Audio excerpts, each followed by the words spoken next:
जय गुरुदेव। परम पुरुष गुरुदेव जी, जय गुरुदेव नाम। अलख अगम की पार में स्वामी तुम्हें प्रणाम। कोटि कोटि करु वंदना, अरब खरब प्रणाम। चरण कमल बिसरू नहीं, जय गुरुदेव नाम। चरण कमल बिसरू नहीं, जय गुरुदेव नाम। जय गुरुदेव। धाम अपने चलू भाई, पराए देश नहीं रहना।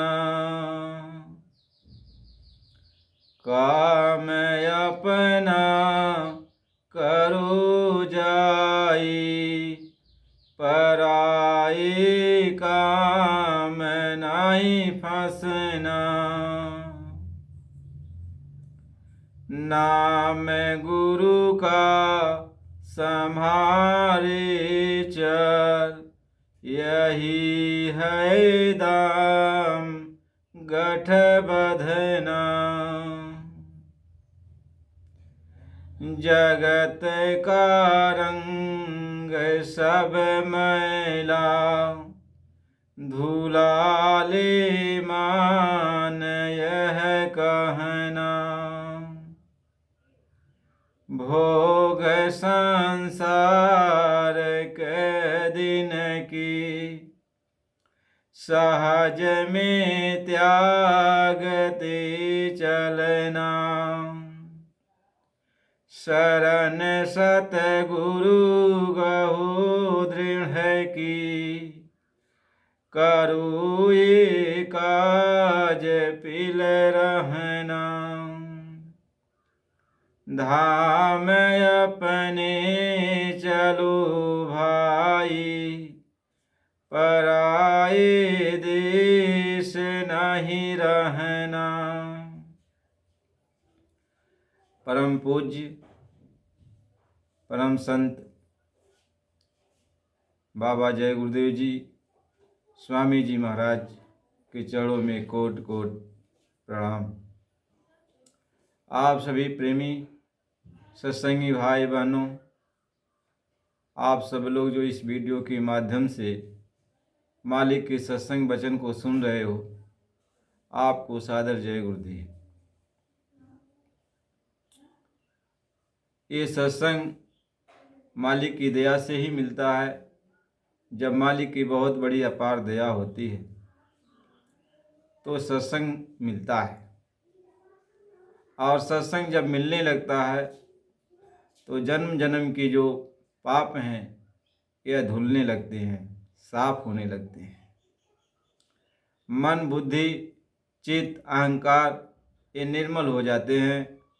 जब मन बुद्धि चित्त अहंकार साफ हो जाते हैं तो परमात्मा नजर आने लगता है। कहते हैं निर्मल मन जन सो मोहि पावे। जब मन निर्मल हो जाता है तो परमात्मा मिल जाते हैं, मालिक मिल जाता है। लेकिन जब तक मन निर्मल नहीं होता, साफ सुथरा नहीं होता, तब तक परमात्मा नहीं मिल सकता है। जैसे पानी हो, यदि पानी मटमैला है तो उसमें कोई भी प्रतिबिंब दिखाई नहीं पड़ता, सब मटमैला ही नजर आता है। वही पानी यदि साफ हो जाए तो उसी में आसमान, सूरज, चाँद, सितारे सब दिखाई पड़ने लगते हैं, उनका प्रतिबिंब दिखाई पड़ने लगता है। ऐसे ही अंतःकरण जब साफ हो जाता है तो परमात्मा दिखाई पड़ने लगता है, मालिक का दर्शन होने लगता है। महापुरुष समझाते हैं इस मन को साफ करने के लिए सत्संग की जरूरत पड़ती है। ये सत्संग वो जल होता है जो मन बुद्धि चित्त अहंकार के ऊपर लगी हुई मैल को साफ कर देता है। अब आप सोचो कि कोई कथा कहानी या और कोई चीज़ हम सुनते हैं या पढ़ते लिखते हैं तो हमारा मन, हमारा दिल दिमाग क्या साफ हो जाएगा? महात्मा समझाते हैं कि कथा कहानी किसी महापुरुष का आप पढ़ते हो, अच्छी बातें आप पढ़ते हो, सुनते हो, तो आपके दिल दिमाग के ऊपर एक बहुत बड़ा असर पड़ता है। यानी आपके अंदर एक तरह का मालिक से मिलने के लिए शौक़ पैदा होता है और कुछ करने के लिए आप तैयार होते हो कि हम भी मालिक की भक्ति करेंगे। लेकिन सचमुच ये अंतःकरण, मन बुद्धि चित्त अहंकार, ये जो मैल है ये साफ नहीं होते। केवल आपके अंदर मालिक से मिलने का एक भाव पैदा होता है। और ये साफ कहाँ होंगे? क्योंकि यहाँ पर जो मैल है, यहाँ पर ये मैल जमा नहीं है। मैल तो दोनों आँखों के मध्य भाग में ऊपर जहाँ पे आत्मा बैठी है वहीं मन बुद्धि चित्त अहंकार भी बैठे हैं। और आत्मा के सामने ये पाप और पुण्य की मैल मन बुद्धि चित्त अहंकार के द्वारा वहाँ जमा की जाती है। अब बताओ, अब वहाँ पे न यहाँ का पानी जा सकता है, न हवा जा सकती है, कुछ भी चीज़ नहीं वहाँ जा सकता है। तो वहाँ का जो मैल है, यहाँ के पत्थर पानी से, यहाँ की किसी भी चीज़ से, साबुन सोडा से वो साफ नहीं होता। हाँ, तन की मैल यदि होती, शरीर में कोई मैल आ गई होती तो यहाँ के पानी साबुन से आप साफ कर लेते। लेकिन आत्मा के ऊपर, मन के ऊपर, चित्त अहंकार के ऊपर ये जो मैल जमा है ये यहाँ के पानी से साफ नहीं होता। अब वो जहाँ पर वो बैठे हैं, मन बुद्धि चित्त अहंकार, आत्मा जहाँ पर बैठी है वहाँ का जल चाहिए, वहाँ का पानी चाहिए। यदि वहाँ का पानी मिल जाता है तो आत्मा के ऊपर लगी मैल साफ हो जाती है। महात्मा समझाते हैं कि अब वहाँ का पानी मिले तो कैसे मिले, कौन वहाँ पानी लेके जाए? क्यों कि पानी तो जब मिलेगा तभी मैल साफ होगी। तो जब माया और मन ये सब जो है आत्मा को रोकने में लगे हैं, पाप पुण्य को इकट्ठा करने में लगे हैं, सारे कूड़ा कचरा वहाँ रखने में लगे हैं, ईश्वर ब्रह्म पार ब्रह्म ये सब लोग यही चाहते हैं कि आत्मा यहाँ से न जाए, तो कौन आत्मा की मैल को धोएगा? कौन आत्मा के ऊपर लगे ही मैल को साफ करेगा? महात्मा इस बात को समझाते हैं कि बच्चा, इसलिए जब संत सदगुरु आते हैं, वो कुल मालिक आता है तो वह सत्संग जल लेके आता है। यानी सतलोक का वो पानी लेके आता है, वो जल लेके आता है। महात्मा इस बात को समझाते हैं। जब वो पानी लेके आते हैं तो बाहर से तो वो कथा कहानी सत्संग कुछ भी सुनाते हैं, लेकिन अंदर में वो निर्मल जल, जहाँ पे पाप पुण्य है, वहाँ उस पानी से उसको अंदर में धोते हैं। यहाँ तो आपको बैठाए रखते हैं, सुनाते हैं सत्संग, लेकिन अंदर में वो आंतरिक रूप से यानी शब्द रूप में वो धोते रहते हैं। और जब आप एक यहाँ बैठते रहते हो, सत्संग सुनते रहते हो, ध्यान करते रहते हो, एक एकाग्रचित होकर के सत्संग सुनते हो, जितना एकाग्रचित होकर ध्यान लगाकर आप सत्संग में बैठते हो उतना ही जल्दी मैल साफ किया जाता है। और सत्संग में जब आपका मन नहीं रुकता है, आपकी बुद्धि चित्त नहीं रुकते हैं, तो ये साफ नहीं होता। क्योंकि जब ये रुकेंगे तभी साफ होगा। यदि वहाँ से हटकर ये दुनिया में और सारी चीज़ों में दौड़ते रहेंगे तो साफ नहीं होगा। क्योंकि वो पानी अंतःकरण जो है, तीसरे तिल पर वो पानी ही आता है। जो सत्संग जल है, शब्द स्वरूपी गंगा जो वहाँ बह रही हैं, वो वहीं पे बह रही। जब मन चित्त बुद्धि अहंकार सब वहाँ पे जाते हैं तो उस गंगा में स्नान करते हैं। उसी गंगा में स्नान करने पर मन तन बुद्धि चित्त अहंकार के ऊपर जो मैल है ये साफ होने लगती है। इसलिए सबको चाहिए कि महापुरुष के सत्संग में, जहाँ भी संतों महात्माओं का सत्संग होता है, आपको वहाँ जाना चाहिए। और जब उनके सत्संग में आप बैठोगे और एकाग्रचित होकर के मन उनके वचन वाणी को सुनेगा, तो अंदर में यानी अंतर में उसके ऊपर लगी हुई जो मैल है, आत्मा के ऊपर, मन के ऊपर, चित्त के ऊपर, अहंकार के ऊपर, ये जो अंतःकरण है, इनके ऊपर जो मैल जमा हो गई है पाप पुण्य की, तो 1 घंटे आप सत्संग सुन रहे हो तो 1 घंटे में कई जन्मों का वो पाप पुण्य धुला दिया जाता है, साफ हो जाता है। महात्मा ये समझाते हैं, इसलिए सत्संग की जरूरत पड़ती है। सत्संग जब आप पाने लगोगे, सत्संग आपको मिलने लगेगा, सत्संग में आप बैठने लगोगे, एकाग्रचित होकर सत्संग के वचन को सुनने लगोगे, तब आपकी धुलाई होती है। अब ये नहीं है कि आप सत्संग में चले गए और वचन बाणी को सुन नहीं रहे हो, बैठे हो और सो रहे हो, तब धुलाई नहीं होती है, क्योंकि वो धुलाई अंदर की होती है, अंदर से होती है। जब मन रुकता है, सत्संग के वचन को सुनता है तो रुका रहेगा, तब तो सुनेगा। जब रुका रहेगा तो सुनेगा। और कहाँ रुकता है? अपनी जगह पर रुकता है। जहाँ पे आत्मा बैठी है वहीं मन बुद्धि चित्त अहंकार की भी बैठक है। तो वहाँ जब बैठेंगे तब वहाँ धुलाई होती है, सफाई होती है। महापुरुष ये समझाते हैं कि इसलिए सबको चाहिए कि नित्य बार बार रोज रोज गुरु भक्ति कमाएं, यानी उनके वचन को माने, उनके सत्संग को सुने, उनकी बात को सुने। गुरु महाराज जी और सभी महात्माओं ने यही बात समझाया कि बिनु सत्संग न हरि कथा, ते ही बिनु मोह न भाग, और मोह गए बिन ना हो हर में ऋण अनुराग। यानी बिना सत्संग के हरि की कोई कथा नहीं है, भगवान की कोई कथा नहीं। यानी सत्संग जब संतों महात्माओं के द्वारा आपको मिलने लगता है तो भगवान की कथा शुरू हो जाती है। यानी भगवान की कथा वो गंगा की धारा अंदर में वो उतरने लगती है। जब आप संतों महात्माओं के सत्संग वचन को सुनने लगते हो तो अंदर में भगवान की जो कथा है, जो वहाँ आवाज़ आ रही है, गंगा की धारा जो बह रही है, वो शुरू हो जाती है कि बिनु सत्संग ने हरि कथा, ते ही बिनु मोहन भाग। और जब तक वो गंगा में आप स्नान नहीं करोगे, गंगा की धारा में, ये मन के ऊपर, चित्त के ऊपर, अहंकार के ऊपर, आत्मा के ऊपर लगी हुई मैल जब तक साफ नहीं होगी, तब तक ये मोह माया का जो ये पर्दा है ये जाएगा नहीं।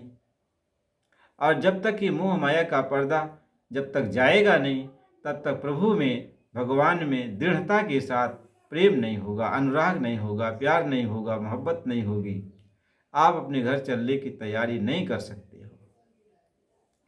इसलिए महापुरुष ये समझाते हैं कि जब सत्संग मिलने लगता है तो मन बुद्धि चित्त अहंकार साफ हो जाते हैं, आत्मा के ऊपर लगी हुई मैल जो है वो साफ होने लगती है। अब ये सब निर्मल होने लगते हैं। जब सब निर्मल होने लगते हैं तो अपने घर चलने की तैयारी करते हैं। कहते हैं धाम अपने चलो भाई, पराए देश नहीं रहना। अब महापुरुष समझाते हैं कि आत्मा अब तो निर्मल हो गई, साफ सुथरा हो गई है, अब तुम अपने धाम चलने की तैयारी करो, अपने घर चलने की तैयारी करो। और कैसे तुम्हें तैयारी करनी है? कि अपने काम में लग जाओ। जो सतगुरु ने नाम तुमको दीक्षा दी है, नाम दान तुम्हें दिया है, नाम बताया है, उस नाम को पकड़ लो, नाम को पकड़ लो और नाम की रगड़ करो, नाम की कमाई करो। तो जब नाम की कमाई करोगे, नाम की रगड़ करोगे, तो नाम के अंदर से अग्नि प्रकट होगी, रोशनी प्रकट होगी। तो परम प्रकाश रूप दिन राति, ना चाहिए दिया घृत बाती। यानी जब नाम की रगड़ करने से, नाम की कमाई करने से जब नाम की अग्नि प्रकट होती है तो आत्मा की दोनों आँखों में वो नाम की ज्योति चली जाती है, नाम की ज्योति प्रकट हो जाती है। अब आत्मा की आँखें खुल जाती हैं, अब आत्मा को दिव्य दृष्टि प्राप्त हो जाती है। अब आत्मा देखने लगती है, दूर की चीज़ें देखने लगती है, पास की चीज़ें देखने लगती है। जितनी दूर यह देखना चाहती है वो सब साफ साफ दिखाई पड़ने लगता है। कहीं पर में प्रकाश रूप दिन राति, ना चाहिए दिया घृत बाती। अब आत्मा स्वयं प्रकाशित हो जाती है, आत्मा के अंदर स्वयं रोशनी हो जाती है। अब आत्मा को किसी की रोशनी की जरूरत नहीं चाहिए, चाहे अंधेरा हो या उजाला हो, जहाँ जहाँ ये आत्मा जाती है हमेशा हर जगह उसी के प्रकाश से उजाला हो जाता है। अब अंधकार सब मिट जाता है। कै मोह आदि सब मिटई पारा, अदलन मोह तम सुस प्रकाशु, बड़े भाग्य उरया वहीं जासु। यानी जिसके अंदर मालिक की कृपा हो गई, बड़ा भाग्य हो गया, उसके अंदर नाम की अग्नि प्रकट हो गई। ये छोटी बात थोड़ी है, बहुत बड़ी बात है। उसका बहुत बड़ा भाग्य है कि जिसके अंदर ये नाम प्रकट हो जाए, नाम की अग्नि प्रकट हो गई तो उसके अंदर की दिव्य दृष्टि खुल जाती है। यानी आत्मा को दिव्य दृष्टि प्राप्त हो जाती है। आत्मा दिव्य दृष्टि के द्वारा अब जहाँ जहाँ जाती है सब उसके सामने नजर आने लगता है, यानी सब दिखाई पड़ता है। कोई ऐसी चीज़ नहीं है जो गुप्त हो, क्योंकि उसको अब दूसरे के प्रकाश की रोशनी की जरूरत नहीं पड़ती। आत्मा स्वयं प्रकाशित हो जाती है, स्वयं प्रकाशित हो जाती है। जहाँ जहाँ जाती है तहाँ तहाँ अंधेरा मिट जाता है। इसलिए महापुरुष कहते हैं कि जहाँ नाम तहाँ काम नहीं, और जहाँ काम नहीं नाम, रवि रजनी न रह सके दोनों एक ठाम। अब जिसके अंदर स्वयं प्रकाश पैदा हो गया हो, स्वयं प्रकाशित हो गया हो, तो उसके पास अंधेरा नहीं आ सकता है। ये अंधेरा तभी आता है जब अपने स्वयं का प्रकाश खत्म हो जाता है, तो अंधेरा आ जाता है, अविद्या आ जाती है। महात्मा ये समझाते कि नाम की अग्नि जब प्रकट हो जाएगी तो आपका काम शुरू हो जाता है, अपने घर चलने का काम शुरू हो जाता है। इसलिए पहले संत सद्गुरु आत्मा के अंदर ज्योति देते हैं, दिव्य दृष्टि देते हैं, यानी नाम दान दे करके नाम की कमाई करने का आदेश देते हैं और कहते हैं नाम की कमाई कर लो। और जैसे जैसे तुम नाम की कमाई करते जाओगे नाम की अग्नि प्रकट हो जाएगी और तुम्हारे अंदर जो है, तुम्हारी आँखों में नाम की ज्योति जल जाएगी और तुम्हारी आँखों में दिव्य दृष्टि आ जाएगी और तुम भूत भविष्य वर्तमान सब देखने लगोगे। फिर क्या होता है, महात्मा समझाते हैं कि अंदर में वो दिव्य ध्वनि भी सुनाई पड़ने लगती है। जब दिव्य ध्वनि सुनाई पड़ने लगती है तो तुम्हारे दिव्य कान में वह दिव्य ध्वनि पहुंच जाती है और तुम्हारा कान दिव्य हो जाता है, आत्मा के कान दिव्य हो जाते हैं। यानी आत्मा के अंदर अब वह ध्वनि सुनाई पड़ने लगती है। अब आत्मा जहाँ जहाँ जाती है उसको परमात्मा की वह दिव्य ध्वनि सुनाई पड़ने लगती है। अब दिव्य ध्वनि में वह परमात्मा की वाणी को सुनती है और परमात्मा के द्वारा जो भी अमृत बरसता है उसको वह पीती है। अब तीनों चीज़ें इस आत्मा को मिल जाती हैं। उसकी आँख खुल जाती है, उसके कान खुल जाते हैं और उसका मुख खुल जाता है। तो मुख खुल जाता है तो अमृत पीने को मिलता है, आँख खुल जाती है तो आत्मा सब कुछ देख लेती है, कान खुल जाता है तो वहाँ की जितनी वाणियाँ हैं परमात्मा की सब वो सुन लेता है। अब उसको किसी की कोई ज़रूरत नहीं पड़ती। अब वह स्वयं प्रकाशित हो गई, स्वयं वाणी बोलने वाली हो गई और स्वयं अमृत का पान करने वाली हो गई, अजर अमर अविनाशी हो गई। महात्मा ये समझाते, संत सद्गुरु ये समझाते हैं, जब आत्मा स्वयं बलवान हो जाती है यानी परम प्रकाश रूप में हो जाती है, दिव्य वाणी उसके अंदर से निकलने लगता है और अमृत प्राप्त कर लेती है, तब अपने घर चलने की तैयारी करती है। महापुरुष समझाते हैं कि यह आत्मा अब तुम अपने घर चलने की तैयारी कर, कि शब्द ही डोला पड़ा गगन में, जाकर न पारी ना, आप संत सदगुरु ये समझाते हैं कि ये आत्मा, अंदर में वो शब्द जो उतर रहा है वह एक जहाज है, वह एक डोरी है। अब उसको तू पकड़ ले, और जैसे तू पकड़ेगी वह डोरी जो है तुम्हें खींच ले जाएगी और घर पहुंचा देगी। वो जहाज है, उस पर तुम जैसे बैठोगे वह उड़ करके जो है अपने घर निज धाम पहुंचा देगी। कहते हैं शब्द ही डोला पड़ा गगन में, जाका वार न पारी न। झूला अजबे पिया ने डारी, झूले सब जीव झारी ना। कहते सभी जीव उस झूला पर बैठकर आनंद मनाते हैं, झूलते हैं।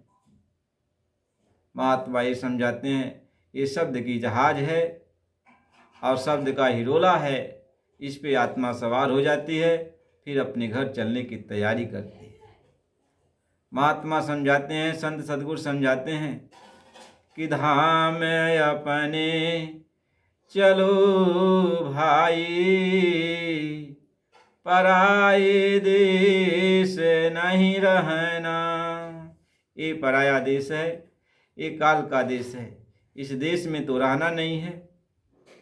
एक न एक दिन इस देश से सबको जाना ही है, तो अपने देश चलने की तैयारी करो, अपने देश चलने की तैयारी करो, सत्संग करो, महात्माओं की खोज करो, उनका सत्संग करो, उनसे रास्ता ले लो और साधन भजन करते हुए अपने घर निकल चलो। सदगुरु ये समझाते हैं कि यहाँ आज तक न कोई रह पाया, न आगे कोई रह पाएगा।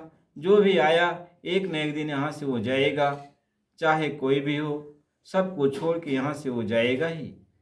तो हमें आपको सबको भी जाना है, इसलिए अपने घर चलने की तैयारी करो कि हमें अपने घर जाना है, इस काल देश को छोड़ देना है।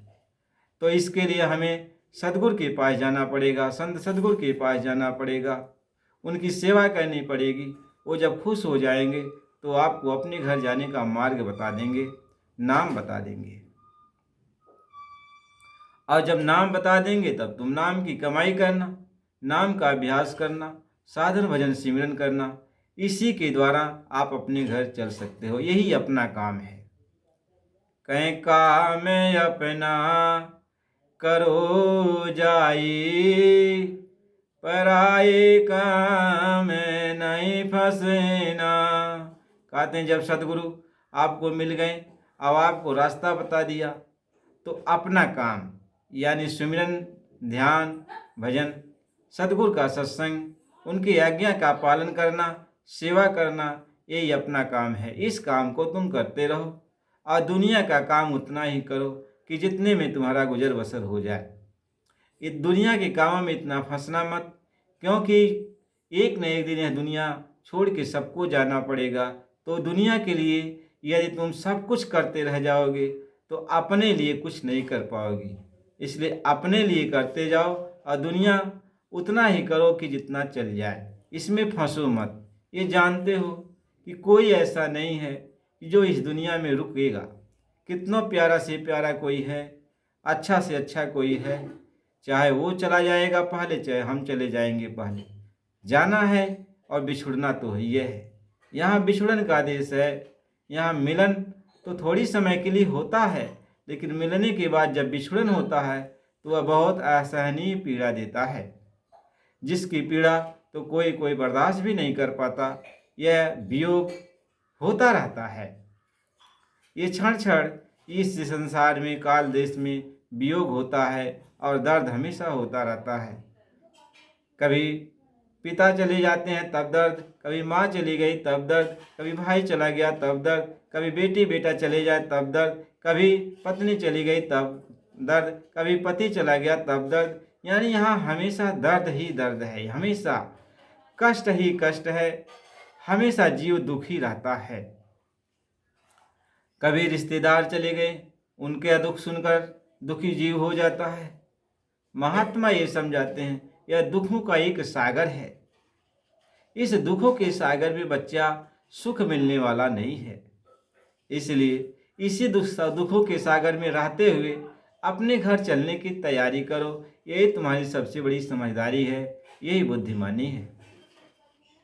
कहीं काम अपना करो जाए, पराए काम नहीं फंसना। यानी इस काल देश के जो भी काम धाम है इसमें फंसो मत, उतना करो जितना जरूरी है।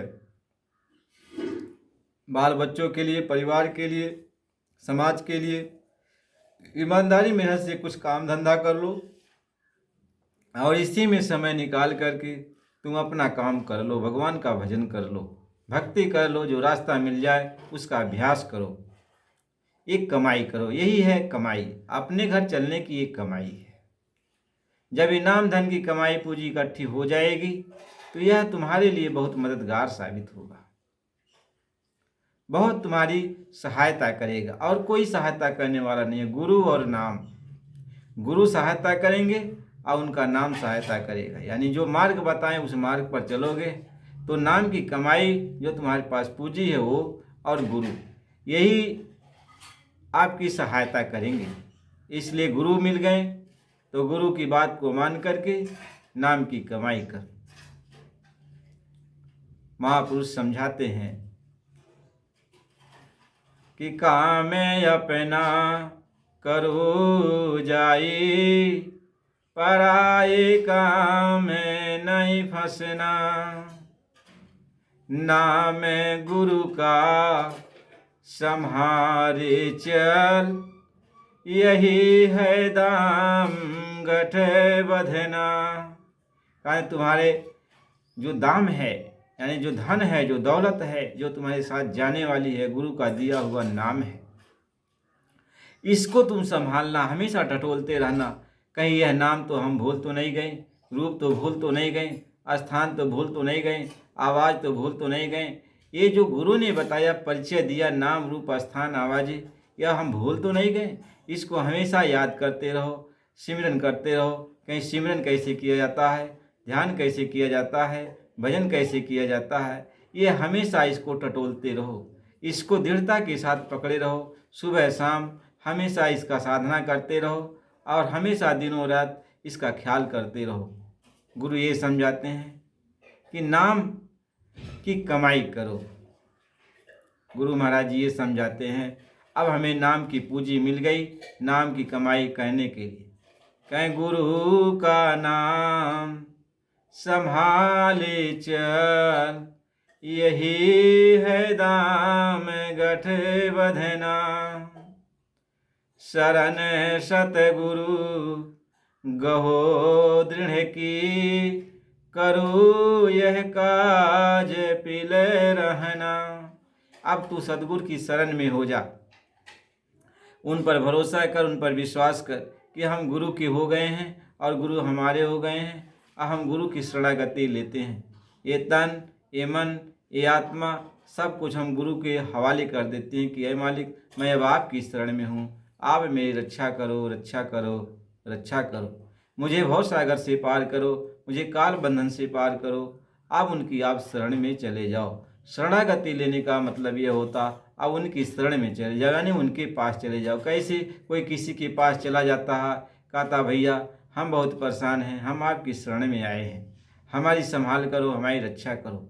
ऐसे हम गुरु की शरण में चले जाएं कि हे मालिक, आप काल माया से हमको बचा लो, काल माया के कष्टों से हमें निजात दिला दो, हमें इस भव सागर से पार कर दो।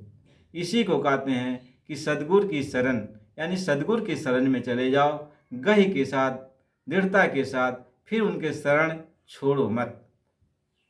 कह सतगुरु शरण गहो मेरे प्यारे, और कर में जगात चुकाए।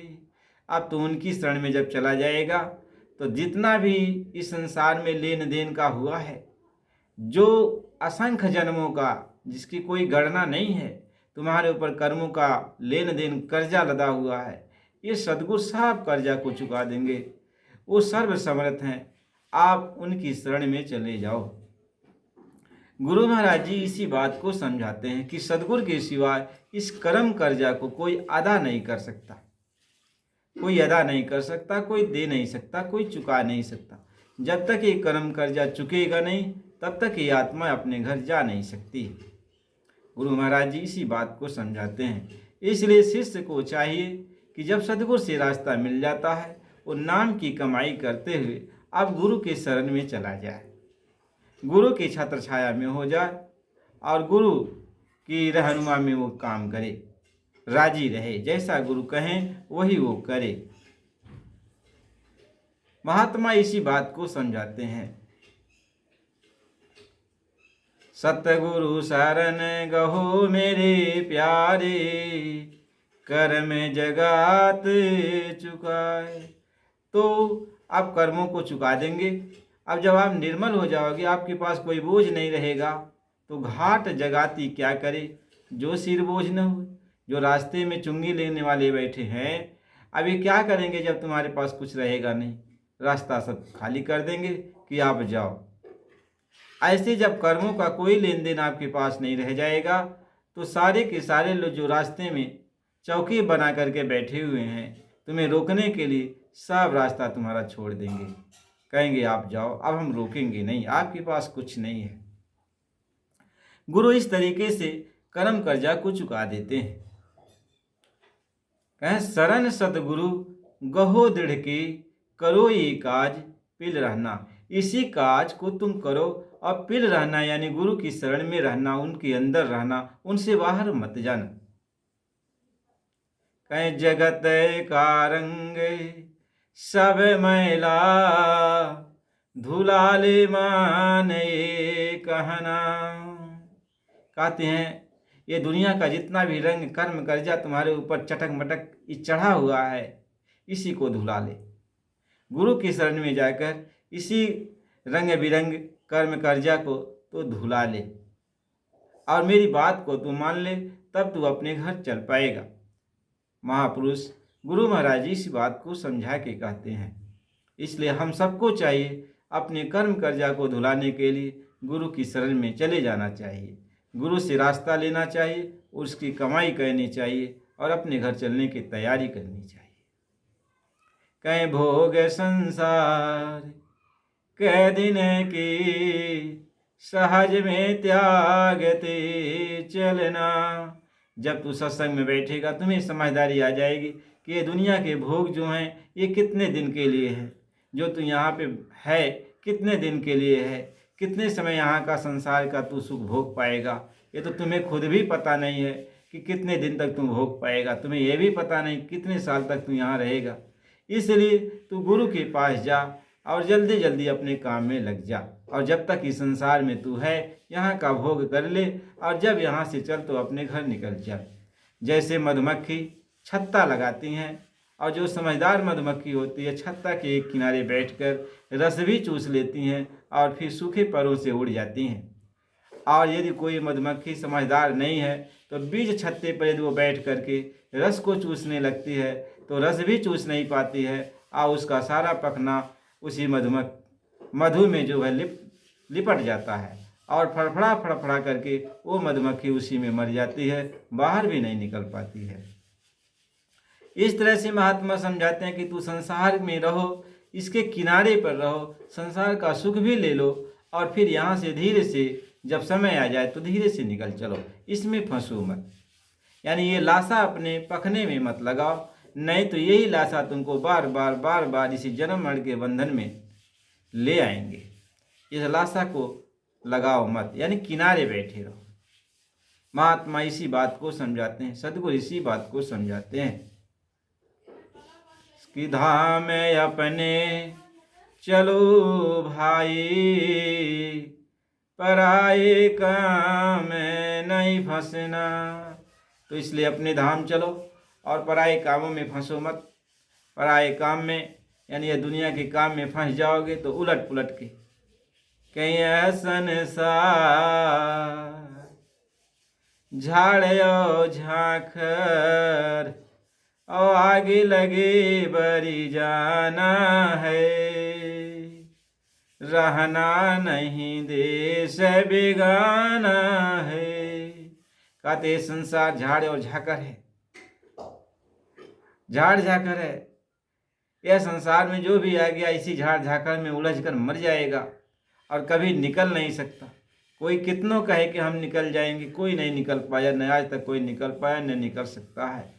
यदि कोई निकल पाएगा तो गुरु ही निकाल पाएगा, संत सदगुरु ही निकाल पाएंगे, और कोई निकल नहीं सकता। कहीं यह संसार झाड़ झांखर, अब आग लगे बरी जाना है, रहना नहीं देश बेगाना है। कहते संसार कांटे की बाड़ी, उलझी पुलझी मरी जाना है, रहना नहीं देश बेगाना है। कहते कांटे की बाड़ा है, इस बाड़ा से कोई निकल नहीं सकता, इसी में उलझ पुलझ करके जीव रह जाएगा, मर जाएगा। यह उलझन लगा रहेगा। जब बालापन था तब माता का प्यार, पिता का प्यार, फिर अपने साथ रहने वाले लड़कों से प्यार, धीरे धीरे आगे बढ़ा, वही प्यार फिर बदलता चला गया। यार दोस्तों में होता हुआ फिर जो है आगे बढ़ता गया, शादी ब्याह हुआ, फिर परिवार में बसता गया, फिर बाल बच्चों में बसता गया, फिर समाज में बसता गया। ऐसे ही प्यार बसता बसता बसता बसता धीरे धीरे धीरे धीरे कौन मजहब में परिवर्तित होता हुआ और फिर अंत समय हुआ गया। यही प्यार है जो चारों तरफ से उलझ पुलझ कर जीव को इसी में उलझा देता है और बार बार आने जाने का सिलसिला लगा रहता है। यह जीव निकल नहीं पाता है। कहते हैं संसार कांटे की बाड़ी, उलझी पुलझी मरी जाना है, रहना नहीं देश बेगाना है। कहते रहना नहीं है, इस देश से तो निकलना ही है, और एक दिन सब कोई निकलेगा। जो नहीं चाहता वह भी निकलेगा, जो चाहेगा वह भी निकलेगा। जाना तो सबको ही है। और गरुड़ गुमान किस चीज़ का? सुंदरता का गुमान है कि काला गोरा का गुमान है कि धनी मान का गुमान है? देखो धनी मानी भी चले गए, सुंदरता वाले भी चले गए, काला गोरा भी चले गए, अच्छे बुरे सब चले जाते हैं, कोई रुकने वाला है? तो गुमान किस चीज़ का करते हो? गुमान किस चीज़ का करते हो? कुछ रह जाएगा?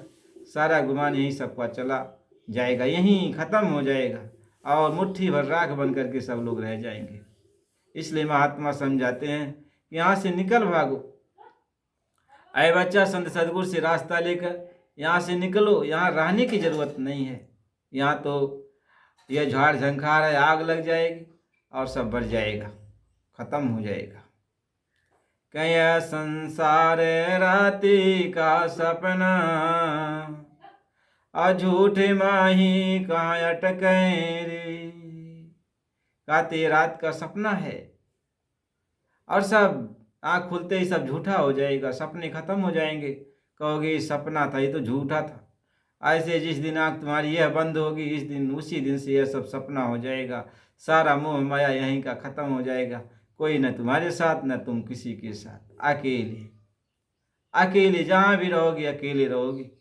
महात्मा ये समझाते, इसलिए बच्चा समय के पहले संत सदगुरु के पास जाकर उनसे शिक्षा दीक्षा लेकर रास्ता लेकर घर में बैठ करके तू थोड़ा थोड़ा प्रभु का भजन कर ले, ये कमाई इकट्ठा कर ले, और जब समय आए तो वही भजन तुम्हारे साथ चलेगा और तुम्हारा काम भी हो जाएगा। तुम दुनिया का भी सुख ले लोगे और फिर अपने घर का भी। इसलिए प्रेमी भाई बहनों, मालिक की अपार दया है। ये सत्संग वचन मालिक की दया से आपको सुनाए जा रहे और बराबर मालिक दया से सुनाए जाएंगे। इसलिए इस वीडियो को आप लाइक सब्सक्राइब कीजिए और अगला वीडियो आपको कल मिलेगा। जय गुरुदेव।